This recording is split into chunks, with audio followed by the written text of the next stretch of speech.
माँ पर और पिता पर कुछ पंक्तियां आपके बीच निवेदित करता हूँ।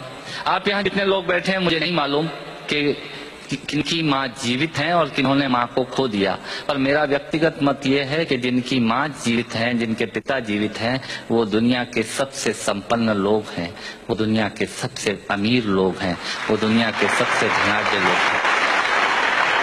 1 मिनट की बचपन में लौटिएगा, याद कीजिएगा जब हम बहुत छोटे थे, माँ की गोद में थे, माँ का स्तनपान करते थे, तब माँ का एक स्तन मुंह में लेकर हमने उस माँ को दूसरे स्तन पर अपने छोटे छोटे पैरों से न जाने कितनी बार मारा, पर उस माँ ने हमें दूध पिलाना बंद नहीं किया। मित्रों, लात खाकर भोजन देने की शक्ति उस परमपिता परमेश्वर ने दुनिया में यदि किसी को दी है, वो सिर्फ माँ को दी है। माँ के अलावा ताकत किसी के पास नहीं है। मैं उस माँ की वंदना में टूटा पड़ता हूँ।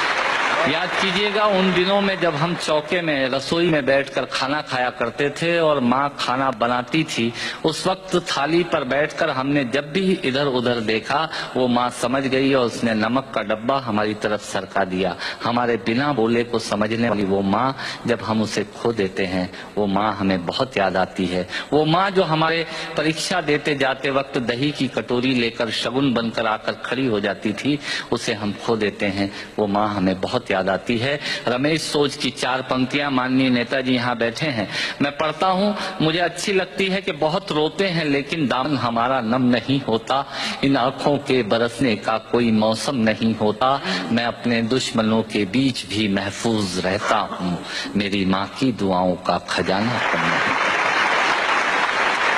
स्वामीनाथ पांडे की 3 पंक्तियां सुनाता हूँ। स्वामीनाथ पांडे ने 3 पंक्तियों का उपन्यास लिखा। अमिताभ जी बैठे हैं, जया जी बैठी हैं।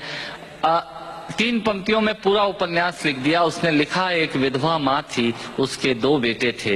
एक बेटा नीचे वाले माले पर रहता था, दूसरा बेटा ऊपर वाले माले पर रहता था। विधवा माँ 15 दिन एक बेटे के यहाँ खाना खाती थी, विधवा माँ 15 दिन दूसरे बेटे के यहाँ खाना खाती थी। पर ये उस विधवा माँ का दुर्भाग्य था कि साल में जो महीने 31 दिनों के होते थे, उस एक दिन उस विधवा माँ को उपवास रखना पड़ता था। 9 महीने पेट में रखने वाली माँ जब एक जवान बेटे को एक दिन भारी लगने लगी, तब इस नालायक हास्य व्यंग के कवि ने कुछ पंक्तियां माँ के लिए लिखी। सुनिएगा, यात्रा कीजिएगा मेरे साथ। माँ संवेदना है, भावना है, एहसास है। माँ संवेदना है, भावना है, एहसास है। माँ जीवन के फूलों में खुशबू का वास है।